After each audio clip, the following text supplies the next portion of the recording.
খবর 24 সাথে আপনাকে স্বাগত। নতুন নতুন খবর জানার জন্য আমাদের চ্যানেলে চোখ রাখুন। নমস্কার দর্শক বন্ধুরা, স্বাগত আমাদের এই চ্যানেলে। অনুপ্রবেশ, বিশেষ করে জঙ্গিদের ঢোকা নিয়ে সীমান্ত এলাকায় জারি করা হয়েছে হাই অ্যালার্ট। সূত্রে খবর, ইতিমধ্যেই বিএসএফ এর কাছে 15 জনের তালিকা রয়েছে। সেই তালিকা পৌঁছেছে শুল্ক দপ্তরের কাছেও, যারা সীমান্ত সংলগ্ন এলাকাতে রয়েছে। এই 15 জনই বাংলাদেশের বাসিন্দা বলে জানা গিয়েছে। যে কোনো সময় তারা ভারতবর্ষে ঢুকতে পারেন। কেন্দ্রীয় গোয়েন্দা সূত্রে জানা যাচ্ছে, ওই 15 জন মালদা বা হিলি সীমান্ত দিয়ে ঢুকতে পারেন, যাদের মধ্যে জামাত যোগ দিয়ে থাকতে পারে এমন আশঙ্কাও করা হচ্ছে। এছাড়াও এই ধারণা করা হচ্ছে তাদের মধ্যে কয়েকজন রয়েছে যারা আবার প্রাণ ভয়ে ভারতে ঢুকতে চাইছেন।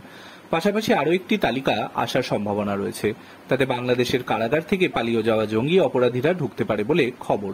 বিস্ফোরক দাবি শুল্ক দপ্তরের এক অধিকর্তার। সে আধিকারিকের স্পষ্ট বক্তব্য, এটা ছাত্র আন্দোলন নয়, এর পেছনে জামাতি সন্ত্রাসবাদীরা আছে। আর মালদা সংলগ্ন বাংলাদেশের চাঁপাইন বা নবাবগঞ্জ, শিবগঞ্জ এলাকায় জামায়াতদের সংখ্যাই বেশি। ফলে মালদা সহ বাংলাদেশে এইসব এলাকাকে আশ্রয় করে অন্যত্র হামলা বা সন্ত্রাসবাদী কার্যকলাপ করে। অন্যদিকে বাংলাদেশ থেকে আসা বা বাংলাদেশে যাওয়া মানুষরাও এটাই দাবি করছেন। বাংলাদেশের পরিস্থিতি এখন তপ্ত, চলছে ভাঙচুর, লুঠতরাজ। আতঙ্কে সিটিয়ে রয়েছেন এদেশের একাংশ বাসিন্দা। শেখ হাসিনা দেশ ছাড়ার পর থেকেই ভারতের সীমান্তগুলিতে হাই অ্যালার্ট জারি রয়েছে, চলছে কড়া নজরদারি। Bureau report.